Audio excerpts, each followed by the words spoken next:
उजियो उजिनायनि गुबुन मोनसे ओंथियानो जाहैबाय थैनाय बे हिसाबै जोङो मानसिया थांनानै थानाय समाव जेसेबां फोथायनायजों गोख्रों गावनि जि मावनाय बे मावनायनि मावमोनथायनि मोनसे जि फिथाइ बे फिथाइखौ सानसेबाबो मोनो होननाया बेनिनो थाखाय बिथांनो जोङो बिजाब हिसाबै इउपिपिएलनिफ्राय सालाकाटिनिफ्राय बिजाब होनाय जादों बिथां हितेश मुसाहारिखौ।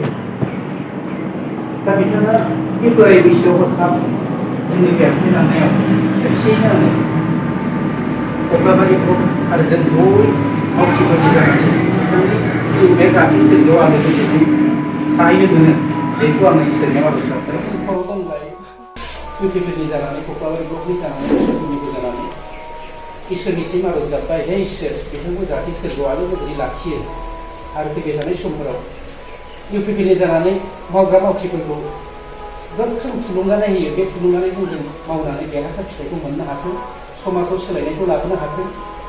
बेनो जोंनि खामानि मावनायनि मोनसे जि उत्साह बे उत्साहखौ जों बयबो मोननो हाथों। बेखौ हितेश बिथांनिफ्राय जोङो सोलोंनानै लानो हाथों।